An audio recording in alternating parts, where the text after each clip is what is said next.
Welcome to week 4. In the past week, we looked at the knowledge base for NAPs. This week, we will be exploring the specific types of adaptation actions in the agricultural sectors and how to identify, appraise, and prioritize among them.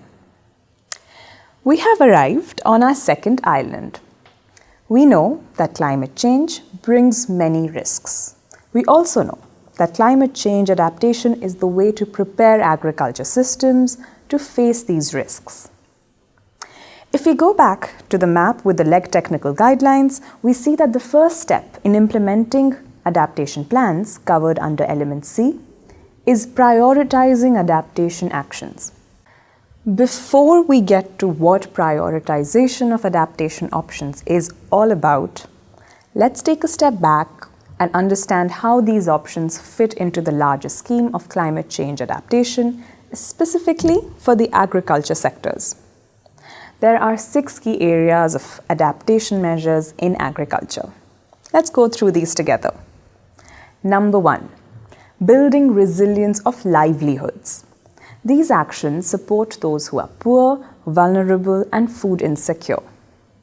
Social protection programs, disaster risk reduction initiatives, addressing gender-differentiated vulnerabilities are different measures to increase resilience of livelihoods.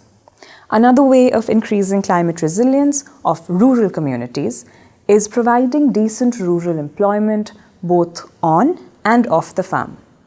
This would also decrease unplanned migration and food insecurity. SDG 1, Ending Poverty, pays special attention to this area of adaptation measures. Number 2, building resilience of agricultural systems. These actions take place at the farm and production level, throughout the supply chain, and at different landscape levels. Let's hear from Anne Motte, the Livestock Policy Officer from FAO. Anne will share some examples of adaptation actions within a specific agricultural system, livestock. She will talk about the adaptation actions for feed and forage resources. So I think the first very important step is to assess the impact. And the impacts of climate change on systems that are so diverse are obviously diverse. So is it a question of feed, of drought in forage, for example, or is it a question of animal diseases? Climate change can influence and change the patterns of animal diseases through the distribution of vectors or change the vulnerability of livestock to diseases.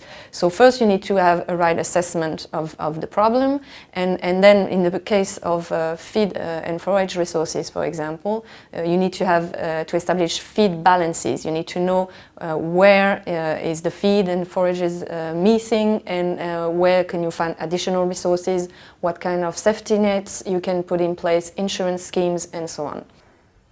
So, some measures of livestock adaptation are establishing feed balances and putting in place safety nets and insurance schemes. Let's move on. Number 3.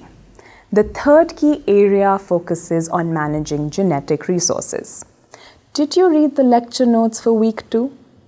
If so, you will remember that they underpin the need to conserve genetic resources and identify genetic traits which are key for adaptation.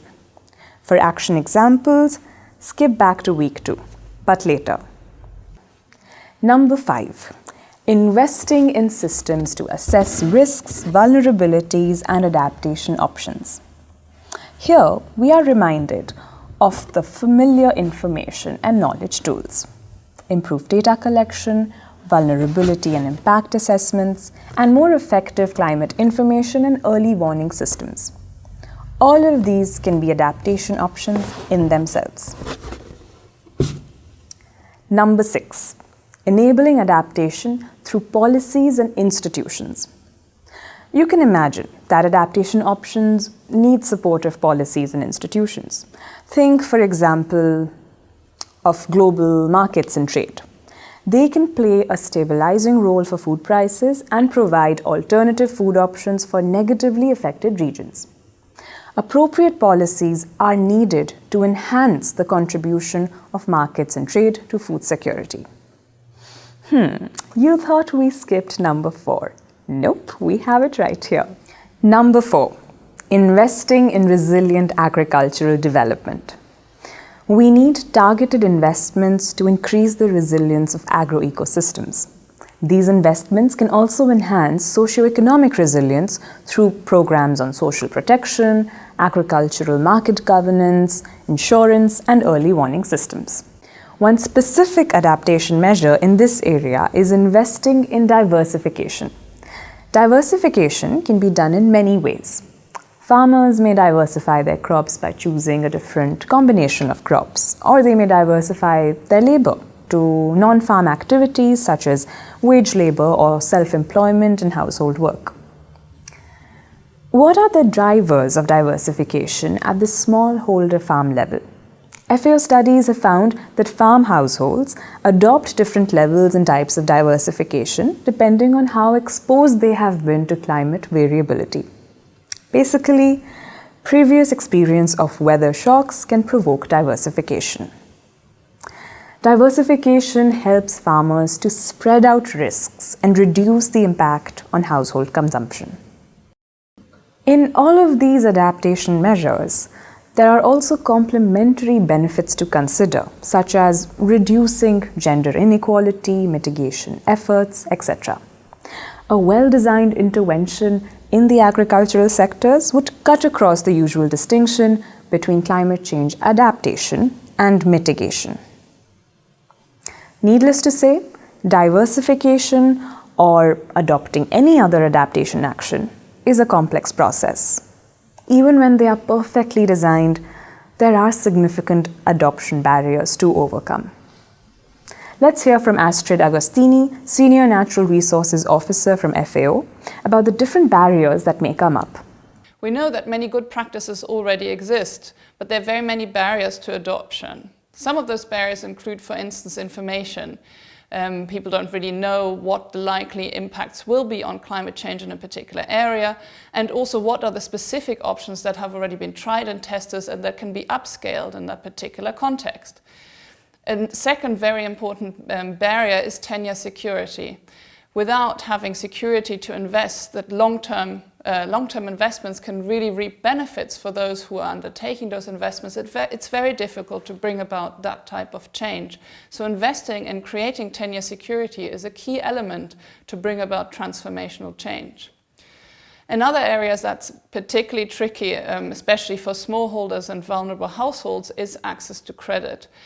They don't have the opportunity to think long-term, to take credit in order to invest into what may be future benefits. And lastly, but not very importantly, there is also the key role of social capital. Especially small farmers, poor farmers in isolated areas can often suffer from the fact that individual actions cannot bring about the change. They need to have a way to bring about collective action in order to upscale both the way that they access services, but also the way they market produce, the way that they can transform the way they do productive systems in particular areas. And so it is also the creation of greater social capital at the local level that can bring about transformational change.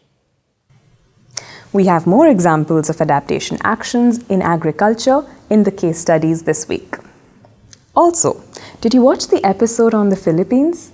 What did you think about Efremia's choice of raising goats as a diversification strategy?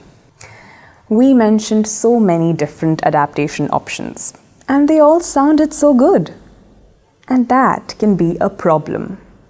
In the next video, we will tackle this very problem that decision makers face. That is, choosing what to invest in and implement. But first, let's quickly go through what we just covered. There are 6 main areas in which adaptation options can be classified. These correspond to the different needs of the agricultural sectors and the risks faced by them. We spoke about diversification as an option for adaptation and some of the barriers that smallholders face. You must be progressing with your peer assessment building blocks. Here is a reminder of the upcoming deadlines. Do not forget to check out the lecture notes for this week. See you in the next video.